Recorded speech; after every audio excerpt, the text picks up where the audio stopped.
Thank you, Daniel. Daniel Khan for us in Islamabad. You're watching CCTV News. Coming up.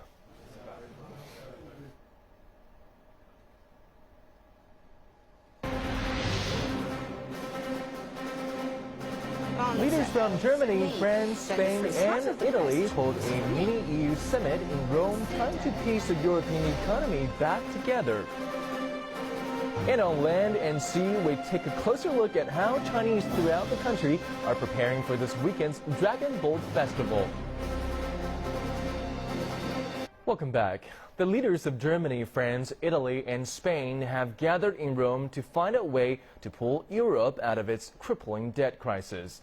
Friday's meeting, dubbed by some as a mini EU summit, included German Chancellor Angela Merkel, French President François Hollande, Spanish President Mariano Rajoy, and Italy's Prime Minister Mario Monti.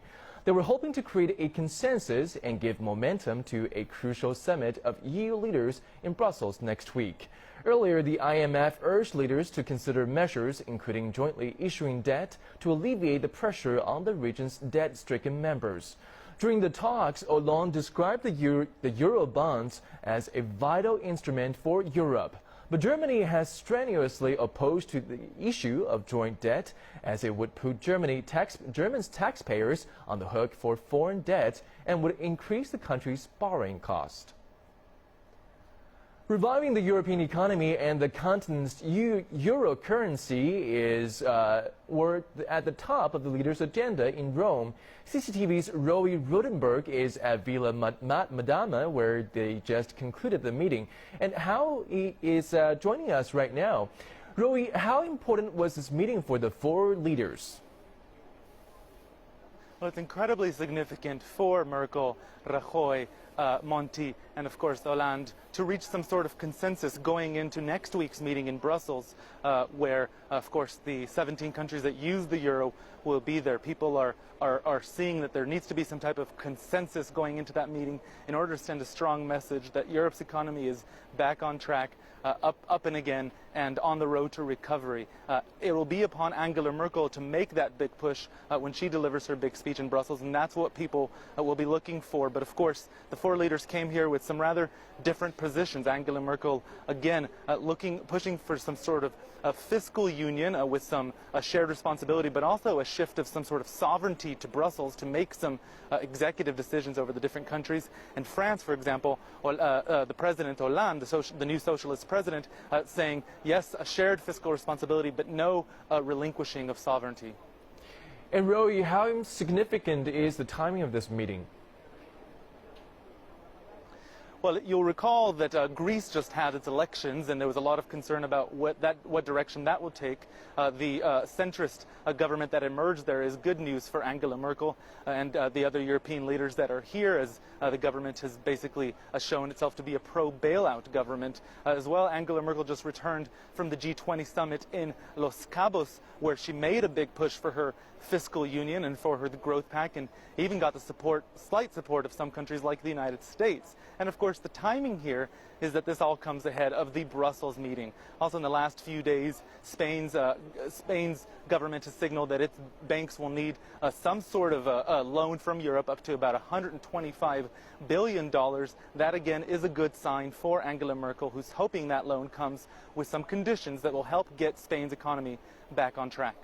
Thanks, Roy. CCTV's Roy Rudenberg for us in Rome. Finance ministers from all 27 member states of the European Union are meeting in Luxembourg today, with the most pressing issues, the region's debt crisis, taking center stage.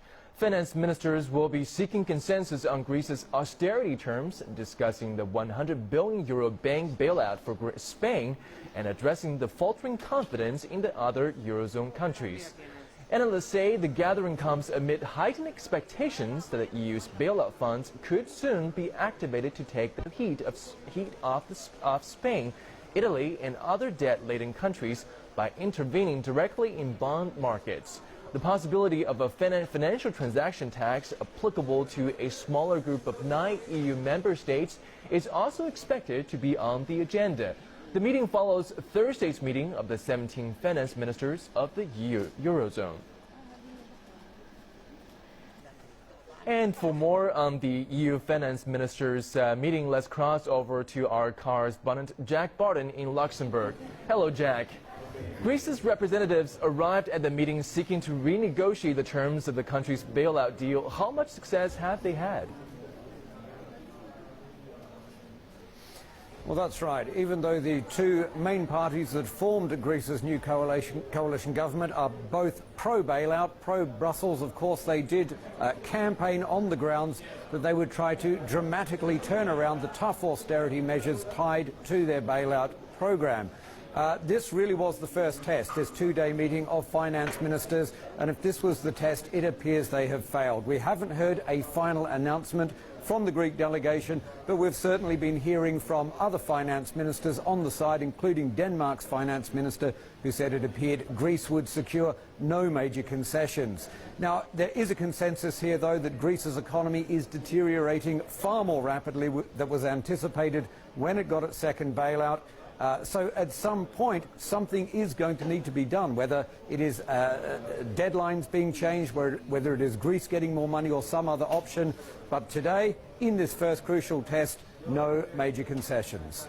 And what are some of the other key outcomes of today's meetings of the all 27 European Union finance ministers? Well, of course, Spain has been in talks to receive a rescue funding for its banks. That figure is believed to be around 62 billion euros, slightly lower than the 100 billion euros initially talked about. They haven't put in a formal request for that yet, but the talks have gone very well and they're expected to get that money when they ask for it. A financial transaction tax, however, that's been talked about, debated a lot over the past year, it seems that is finally dead in the water.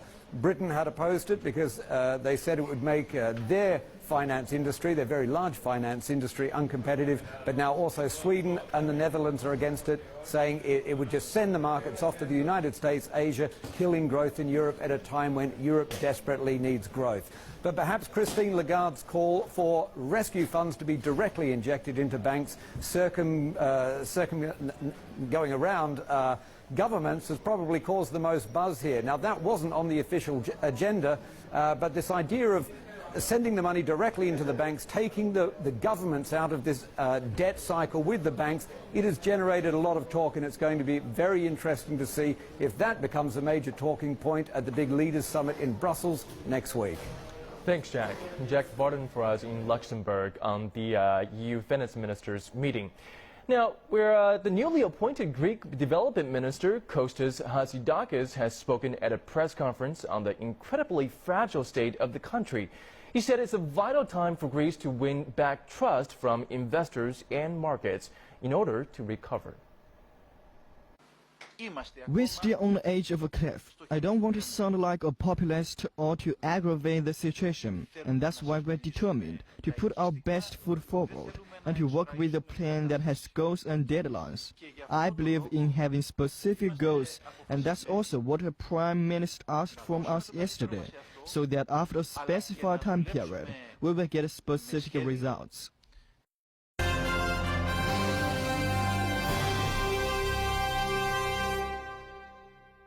To Hong Kong now, as the Dragon Boat Festival draws near, many are preparing to take part in the time-honored sport of the paddling long wooden boats. For local residents, heading out to the villages for the Dragon Boat race is not about vying for titles, but about entering into the spirit of the festival. Xu Wenjing has a story. The Dragon Boat race is as important to China's cultural heritage as the celebration of the Dragon Boat Festival. It is an old Hong Kong tradition, but for the Loy family, it's more than just a tradition. 5 years ago, our family formed a team to participate in the race. We've kept the tradition going until now. I've taken part in the sport for nearly 40 years. The Dragon Boat race is very meaningful for us. I hope it will continue from generation to generation, not only in the festival itself, but the spirit as well. It is the 5th year for the Loy family to participate in the race. The special dynamic in this family has won them numerous titles and prizes, but it wasn't a smooth ride at the beginning. In the first 2 years, I used up all my initial funds, and I didn't have any income at that time.